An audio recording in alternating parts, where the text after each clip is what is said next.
할렐루야. 임마누엘 주의 성령이 우리와 함께 하십니다. 지금도 성령께서 우리 안에서 함께 하시며 연약한 우리를 도우시고 지키시고 인도하십니다. 성령 충만합시다. 우리 옆에 분들하고 한번 인사해 보겠습니다. 참 잘 오셨습니다. 만나서 반갑습니다. 여러분 참 잘 오셨습니다. 우리 다 함께 2021년도 표를 함께 읽어봅시다. 시작. 하나님 앞에 잠잠히 참고 기다리는 교회. 아멘. 그런 교회 되기를 주님의 이름으로 축원합니다. 한 주간 여러분 그리스도의 향기를 풍기는 삶을 사셨습니까? 네. 여러분들의 삶을 통해 하나님께서 영광 받으셨습니까? 오늘도 우리에게 주시는 하나님의 말씀을 통해 큰 은혜 받으시기를 주님의 이름으로 축원합니다. 지난주에 가을비가 이제 그쳤죠. 그러면서 이제 날씨가 조금씩 추워지는 것 같아서 저희가 더 추워지기 전에 밖에 이렇게 쳐놓은 텐트에서 하룻밤은 꼭 자보자 이런 마음을 가지고 이제 우리 사유리하고 저하고 우리 집사람하고 우리 아내하고 같이 넷이서 이제 텐트에 들어갔습니다. 그래서 이제 바깥 온도를 봤더니 22도. 요 정도면은 딱 자기 좋겠다.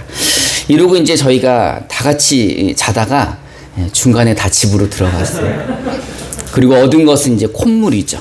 우리 아이들 다 콧물 감기에 걸려서 병원에 갔다 오고 저도 콧물 감기로 하루 이틀 정도 고생을 했습니다. 아니 엊그제까지만 해도 정말 날씨가 더워서 이거 에어컨이 작아서 되니 안 되니 이렇게 한탄한 게 엊그제 같은데 이제는 아침에 긴팔을 입지 않으면 콧물이 나니 정말 이 자연의 신비라는 것은 진짜 놀라울 따름입니다. 여름이 지나가면 가을이 오고 가을이 지나가면 또 겨울이 오고 겨울이 되고 그 다음에 또 봄이 오는 거죠. 정말 이 자연이란 신비롭고 오묘한 것 같습니다. 제가 얼마 전 과학 채널이라는 곳에서 우리나라 과학자가 세계에서 아주 유명한 과학 잡지에 논문을 올렸다는 것을 들었습니다.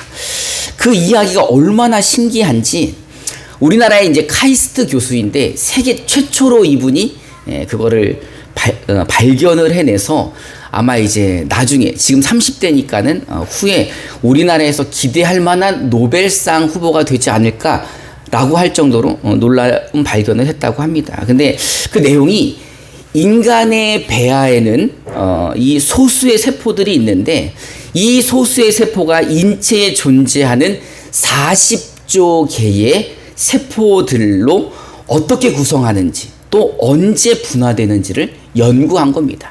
말이 조금 어려워서 쉽게 설명을 하자면 엄마 뱃속에 아이가 처음 생겼을 때는 한 개의 세포였는데 이 한 개의 세포가 40조 개의 세포로 나뉘어진다는 겁니다. 그래서 그 40조 개의 세포를 보았더니 어떤 세포들은 음식물을 받아 소화시키는 소화기관이 되고 어떤 세포들은 숨을 쉬게 하는 호흡기관이 되고 어떤 세포들은 이 받아들여진 물질을 몸으로 분비하는 순환기관이 되고 또 어떤 세포들은 생각하고 명령을 내리는 뇌신경기관이 되고 또 어떤 세포들은 몸을 움직이게 하는 근골격기관이 되고 어떤 세포들은 외부로부터 우리 몸을 지키는 면역기관이 된다는 겁니다. 그 외에도 이 40조 개의 세포들은 우리 몸 곳곳에서 자기의 필요한 일들을 하는데 이 40조 개나 되는 세포가 시작은 몇 개의 세포였다고요? 한 개의 세포였다고요. 그럼 그 한 개의 세포 안에는 40조 개나 되는 세포의 그 조각들이 들어 있었다는 겁니다. 아무도 안 놀래죠, 우리는. 우리는 다 알고 있는 거니까 아무도 안 놀래. 근데 이 과학자가 하는 말이 너무 놀랍다는 거예요. 진짜 어떻게 이 작은 세포 하나가 40조 개의 세포로 나뉘어지는데 그 세포 하나가 실수를 하지 않는다는 거예요. 코가 될 세포는 코로 되고 입이 될 세포는 입이 되고 소화기관으로 가는 세포들은 소화기관으로 또 무슨 근골격 기관으로 가는 것들은 그렇게 간다는 겁니다. 그러면서 과학자들이 하는 말이 자연은 정말 놀랍다. 자연은 정말 위대하다. 그러면서 막 자연을 막 찬미하는 거예요.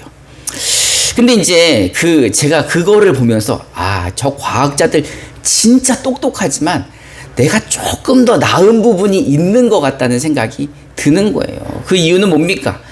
우리는 그게 어떻게 시작되었는지 알고 있다는 거죠.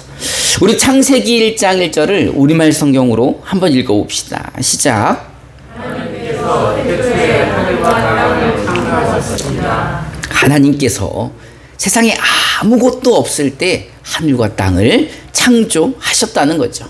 창세기 1장을 쭉 읽어보면 어떻게 세상이 창조되었는지, 어떻게 해와 달과 별들이 만들어졌는지 아주 자세하게 나와 있습니다. 사실 여러분, 이 세상은요, 진화론자들이 주장하는 것처럼 우연히 생겨나지 않았습니다. 진짜 우연히 생겨났다는 것만큼 무책임한 이야기가 어디 있습니까? 아니 여러분, 우리가 신고 다니는 신발도 어디서 만들어졌는지 나와요, 안 나와요? 메이드 인 차이나라고 나오잖아요. 우리가 가는 식당에도 원산지 표시를 하잖아요. 이 물고기 어디서 잡아왔는지. 그런데 한 개의 세포가 40조 개의 세포로 분열되어서 사람이 됐는데 그 똑똑한 과학자들이 하는 말이 우연히 그렇게 됐다는 거죠. 우연히 그렇게 만든 자연이 진짜 위대하다는 겁니다. 저는 그 말이 더 믿기가 어렵더라고요. 어떻게 이게 우연히 될 수가 있을까? 하나님은요, 자신을 소개하시는데 하나님은 자신이 세상을 창조하신 창조주라고 말씀하고 계십니다. 그리고 하나님은요, 뭐든지 할 수 있는 전능하신 분이라고 자신을 드러내시고 있습니다. 창세기 17장 1절을 우리말 성경으로 한번 읽어봅시다. 시작. 아브라함이 99세에 여호와께서 그에게 나타나 말씀하셨습니다. 나는 전능한 하나님이다. 너는 내 앞에서 온 마음으로 순종하며 깨끗하게 행하여라. 아멘.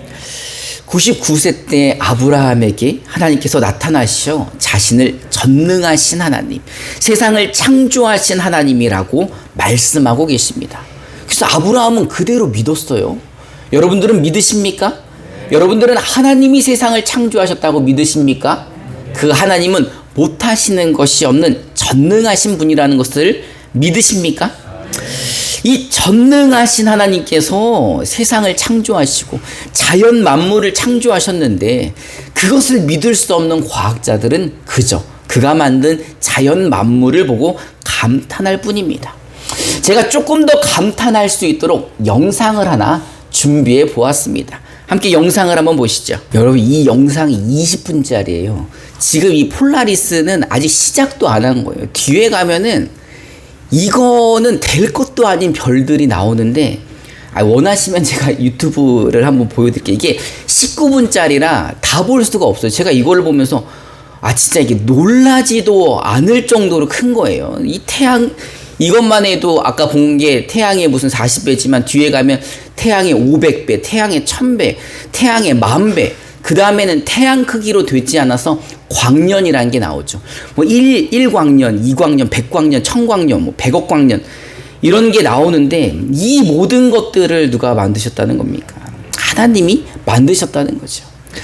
사실 이 영상들은 우주가 얼마나 큰지를 나타내고 있습니다. 이 어마어마하게 큰 별들을 넉넉히 담고 있는 이 우주. 반대로 말하면 이 큰 우주에서 지구가 얼마나 작은지 말해주고 있습니다. 그렇다면 우리는 이 작은 지구, 어떤 과학자는요, 이 지구가 우주의 모래알보다도 작다는 거예요.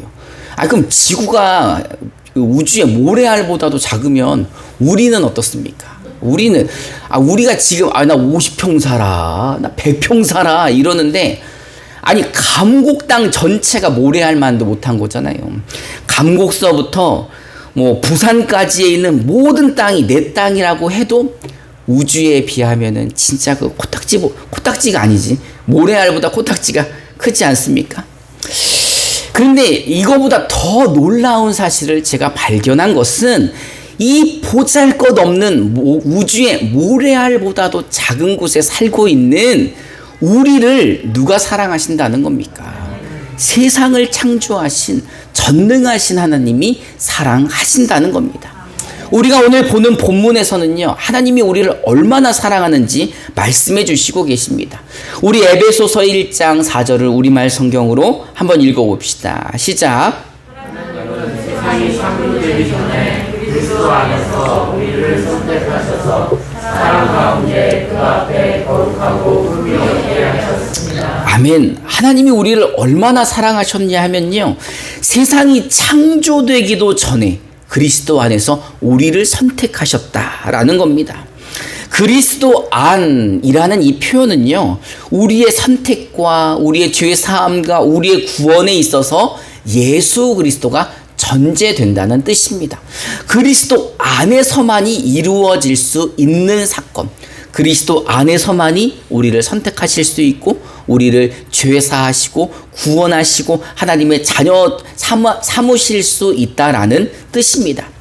사실 우리는 그리스도 예수가 아니면 우리의 지은 죄로 심판받아 멸망당해야 될 사람들이 아닙니까? 그래서 하나님은요, 그리스도 예수 안에서 우리를 거룩하게 하셨고 흠이 없게 하셨던 겁니다.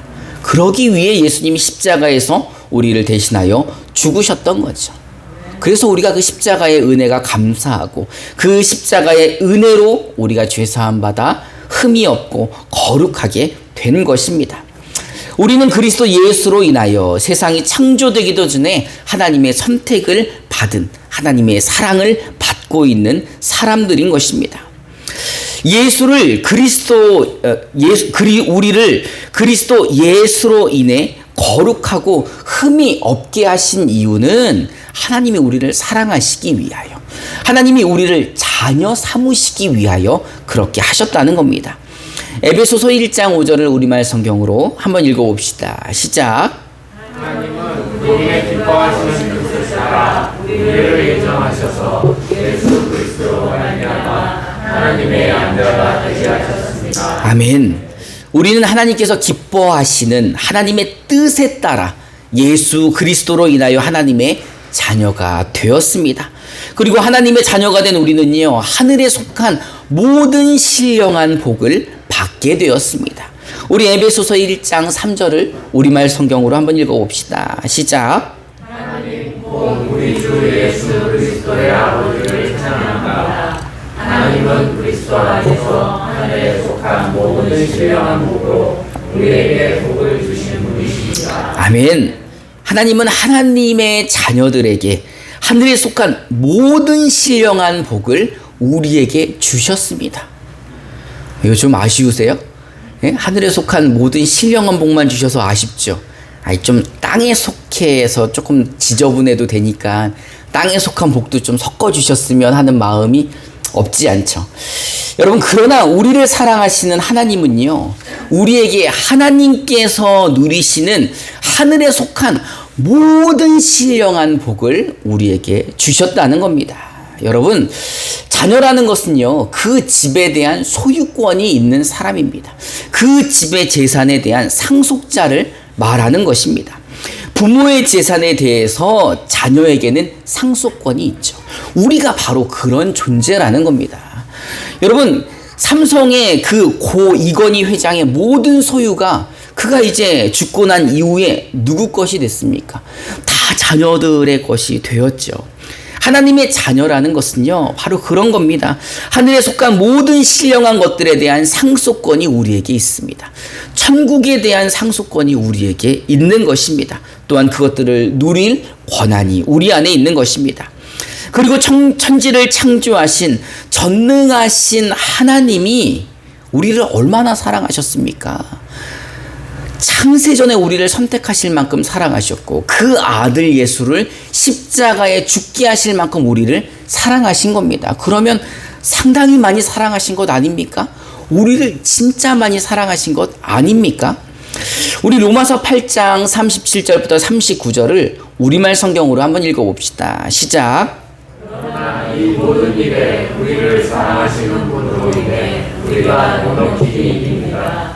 나는 확신합니다. 죽음이나 생명도 천사들이나 악마들도 현재일이나 장래일이나 어떤 능력도 높음이나 깊음이나 다른 어떤 피조물도 그리스도 예수 우리 주 안에 있는 하나님의 사랑에서 우리를 끊을 수 없습니다. 아멘. 여러분, 천지를 창조하신 창조주, 전능하신 하나님이 특별히 사랑하는 자녀들, 누가 건드릴래요? 누가 해코지할 수 있습니까? 누가 그들을 막대할 수가 있습니까? 여러분, 우리는 전능하신 그 하나님의 자녀라는 그 권세만 가지고도 세상을 어떻게 이길 수 있다고요? 넉넉히 이길 수 있다는 것입니다. 우리 교회 마당에 보면은 제가 산에서 구조한 강아지들이 4마리나 있습니다. 여러분, 제발 필요하신 분들 가져가시고 주변에 나눠주시기 바랍니다. 그 주인이 없어서 엄마가 잘 돌보지 않아서 제가 데리고 내려와서 이제 씻기고 이제 잘 먹여서 이제 강아지 구실을 하게 만들어 놨는데, 그 밤에 보면은 엄마가 몰래 와 있어요. 거기 와가지고 옆에 와 있고, 제가 이제 그걸 알고 가끔 문을 열어놓으면 이제 엄마가 와서 젖을 주기도 하고 그렇게 합니다. 그러다가 이제 어떻게 강아지가 깽깽거리거나 아니면 우리 그 비트가 이렇게 깨물거나 이러면 강아지가 죽는 소리를 하잖아요. 그럼 어디선가 누군가에 무슨 일이 생기면 달려오듯이 동네 어딘가에서 개소리가 나는 거예요. 왈왈 막 이렇게. 어떨 땐 산에서 나기도 하고, 어떨 땐 저 빈집들에서 나기도 하고, 어떨 땐 저 아래 밭에서 나기도 하고. 여러분, 개도 새끼를 돌볼 줄 압니다. 개도요, 자기 새끼가 아프다고 소리를 하고 신음을 하면 그 소리에 반응을 하는데, 하나님 아버지는 어떻겠습니까? 여러분, 하나님이 여러분들을 사랑하심을 믿으십니까? 그렇다면 여러분들을 돌보지 않으시겠습니까?